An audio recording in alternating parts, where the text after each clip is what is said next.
Korupsi Johnny Plate pun isunya banyak. Justru kalau diobok-obok, dibuka, ini bisa membuat merah muka orang-orang dalam lingkar kekuasaan sendiri. Alih-alih mau menjatuhkan Anies, malah ternyata korupsi Plate ini justru bisa menjatuhkan orang-orang di lingkar kekuasaan. Dan sangat mungkin lebih banyak korupsi yang lain lagi. Termasuk korupsi yang mungkin pernah diadukan oleh Ubedillah Badrun terhadap putra Presiden Jokowi misalnya. Korupsi yang konon soal minyak goreng yang melibatkan seorang menteri. Kardus durian, kardus durian gak banyak. Korupsi soal hutan dan lain sebagainya. Yang namanya mencari tersangka korupsi di era Jokowi ini seperti berburu di kebun binatang. So easy. Tinggal Anda tunjuk siapa yang mau disasar, maka jadilah dia tersangka korupsi. Itu ya soalnya.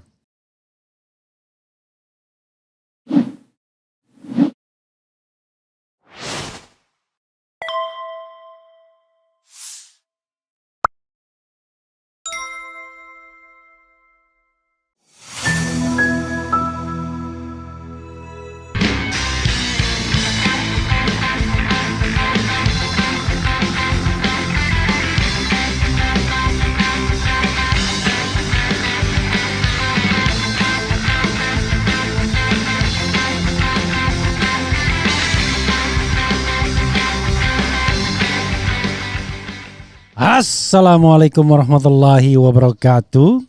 Sobat RH sekalian, jumpa lagi kita di channel yang keren ini. Keren Caras. Ya sobat semuanya, ini kita ambil satu video yang menarik. Ya kebiasaan kita ya, korupsi. Kadang-kadang saking biasanya dengan berita korupsi, kita tidak merasa apa-apa lagi kecuali kalau ada politisasinya. Nah, ini kita bicara tentang kasus korupsi yang lebih besar, lebih gede dari apa yang dilakukan oleh Johnny Plate. Kalau Johnny Plate kan cuma 8 triliun, bukan cuma ya, 8 triliun, nggak bisa kita dibilang cuma.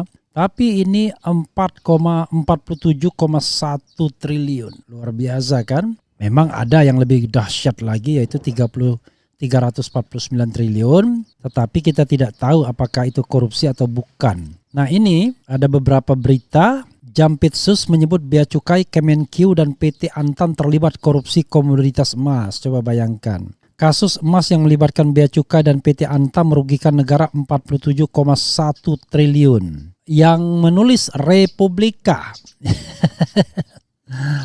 Saya tidak tahu media yang lainnya menulis apa enggak, tapi intinya begitu. Tapi menarik juga, kenapa yang mengangkatnya Jampitsus? Soalnya saya melirikkan mulut karena tadi baru makan roti ya.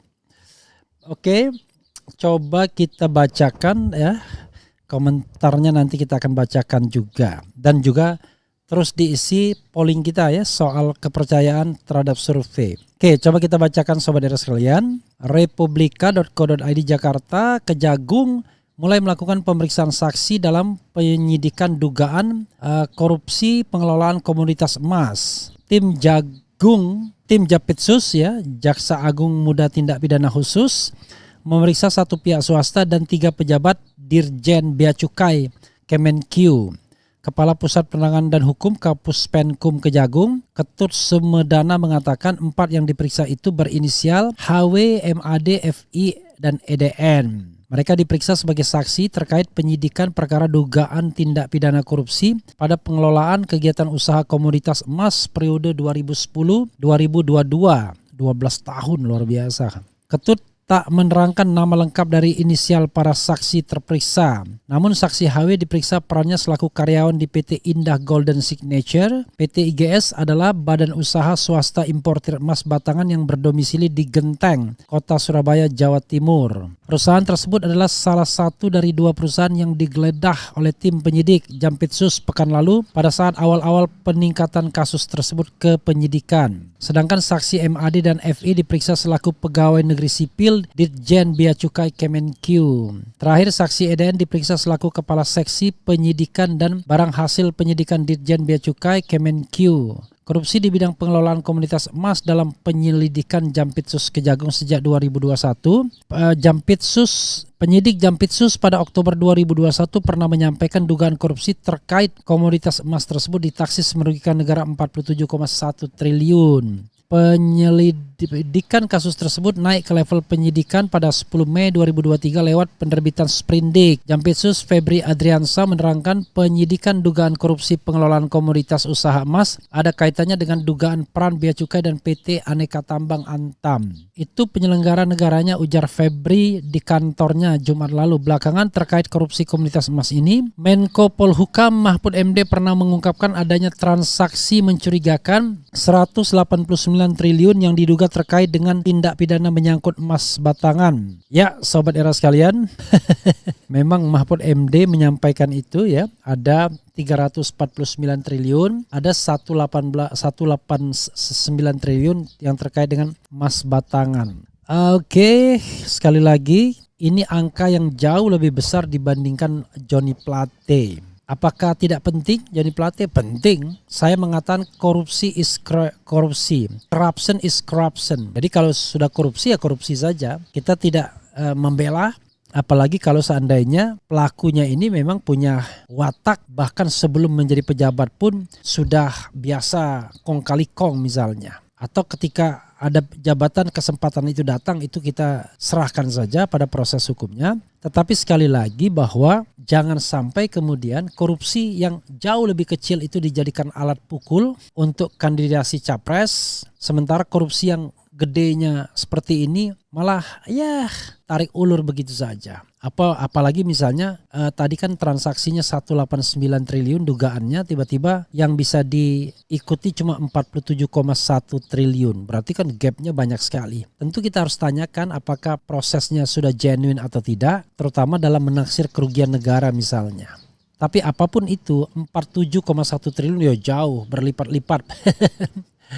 8 kali 6, ya hampir 6 kali lipat dibandingkan korupsi Johnny G. Plate. Walaupun untuk perseorangan 8 triliun itu wow banyak sekali ya. Jangan sampai ini kemudian korupsi emas ini ternyata juga melibatkan kekuatan power partai politik di belakangnya. Bahkan korupsi Johnny Plate pun isunya banyak. Justru kalau diobok-obok dibuka, ini bisa membuat merah muka orang-orang dalam lingkar kekuasaan sendiri. Alih-alih mau menjatuhkan Anies, malah ternyata korupsi Plate ini justru bisa menjatuhkan orang-orang di lingkar kekuasaan. Ya, saya mendapatkan gosip lah, siapa saja yang terlibat dalam pengadaan BTS itu, ya ada suami si ini, ada anak si ini dan lain sebagainya, orang-orang yang terkenal dan dikenal. Hanya kita kan tidak bisa mengatakan siapa dia. Pertama, azas praduga dan tak bersalah. Kedua ya kita kan masih sontoloyo. Walaupun kita ngomong ini untuk kepentingan publik, tapi tetap saja kita nggak bisa ngomong bebas. Even kalau ada data sekalipun atau itu sudah menjadi rahasia umum. Sekali lagi ya, corruption is corruption. Kita tidak boleh menghindar dari korupsi tersebut, tapi ini korupsi yang jauh lebih besar dibandingkan korupsi Johnny Plate. Dan sangat mungkin lebih banyak korupsi yang lain lagi. Termasuk korupsi yang mungkin pernah diadukan oleh Ubedillah Badrun terhadap putra Presiden Jokowi misalnya. Korupsi yang konon soal minyak goreng yang melibatkan seorang menteri. Kardus durian, ya kardus durian gak banyak. Korupsi soal hutan dan lain sebagainya. Jadi sama seperti yang dikatakan oleh berbagai macam kalangan, yang namanya mencari tersangka korupsi di era Jokowi ini seperti berburu di kebun binatang. So easy. Tinggal Anda tunjuk siapa yang mau disasar, maka jadilah dia tersangka korupsi. Itu ya soalnya. Allah akan selalu pihak yang benar, Bang Rep ya. Allahnya pakai huruf A gede ya, jangan kecil. Kemudian polling opini rakyat by RH Channel, pilih semua, percayakah pemerintahan melakukan KKN? Apakah presiden dan kawan-kawan masih dipercaya? Setujukah berhentikan presiden saat ini? Berani? Ya kalau polling itu tentu didasarkan kepada namanya jajak pendapat, boleh aja ya. Nanti kita akan bikin satu-satu, tapi tentu polling yang kita bikin adalah polling yang ada manfaatnya. Jangan polling yang cuma sekedar mengumbar nafsu ya. Polling yang ada manfaatnya. Gak ada pegawai pajak yang miskin. Ada mungkin ya, yaitu pegawai outsourcing. Pegawai outsourcing dan itu kegiatannya ya hanya itulah ya. Apalagi kemudian Yono Meti, si Raja Dungu, Refli Harun muncul lagi. Alhamdulillah Yono Meti. Pasti dia lebih bodoh dari saya ya. Saya bodoh tapi dia lebih bodoh ya. Kemudian jangan hanya menterinya saja, buka semua yang terlibat korupsi sehingga masyarakat percaya tidak ada tebang pilih dalam penegakan hukum. Iyalah. Jadi sobat era sekalian, koruptor itu pintar, pandai. Dia tidak mungkin korupsi itu sendirian. Pasti dia melibatkan orang-orang penting lainnya yang kalau kemudian dia diungkap akan menjadi senjata. Tapi toh sudah tersangka. Iya, tetapi kan bisa dijadikan alat bargaining. Untuk misalnya dua hal. Meringankan hukuman. Dan yang kedua adalah uang penggantinya tidak banyak-banyak amat. Jadi dia pasti libatkan belit orang lain. Nah orang lain tersebut ya tentu orang yang punya nama. Baik melalui yang bersangkutan maupun melalui sanak saudaranya, bahkan anak istrinya. Itu soalnya ya. Jadi mereka tidak bodoh-bodoh amat juga untuk kemudian membiarkan katakanlah sengsara sendirian. Atau misalnya ya ada kode etik di antara mereka bahwa ya nanti kalau ketahuan mereka akan diopeni, misalnya kira-kira begitu. Ini saya dapat forward ya. Jadi ada yang mengatakan menjadi vendor tower dan BTS itu adalah perusahaan milik menteri, tapi saya nggak bisa sebutkan. Kemudian vendor panel surya itu perusahaan suaminya si X yang juga petinggi dari lembaga negara misalnya. Jadi yang begini-begini ini kadang-kadang hanya muncul sebagai gosip, tetapi gosip itu sering banyak benarnya. Hanya sekali lagi karena hukum kita masih sontoloyo, kita nggak bisa kemukakan di publik ini. Otherwise boro-boro itu ditindaklanjuti malah kitanya yang kena. Mending kalau cuma dianggap fitnah. Tapi kalau dianggap menyebarkan berita bohong itu 10 tahun ancamannya. Jadi siapapun yang menang di 2024, saya ingat sekali lagi Anies mengatakan kemarin itu adalah harusnya hukum itu yang melindungi kebebasan berpendapat, bukan yang mengekang kebebasan berpendapat, kurang lebih begitu. Jadi kalau ada hukum yang mengekang kebebasan berpendapat, hukum itu harus kita buang, harus kita tinggalkan. Jadi tolong dibuang itu namanya Undang-Undang 1/1946, Undang-Undang ITE dan lain sebagainya. Yang suka itu hanya orang yang dekat dengan kekuasaan hari ini saja. Tapi bagi pejuang demokrasi kapanpun pasti dia tidak suka. Ya, saudara sekalian, itu saja ya yang bisa saya share dalam kesempatan ini. Sekali lagi, ini korupsi yang jauh lebih dahsyat, lebih gede, lebih besar dibandingkan korupsi yang terjadi atau melibatkan Johnny G. Plate. Tapi sekali lagi, corruption is corruption. Korupsi adalah korupsi. Sikat saja semuanya siapa yang melakukan korupsi.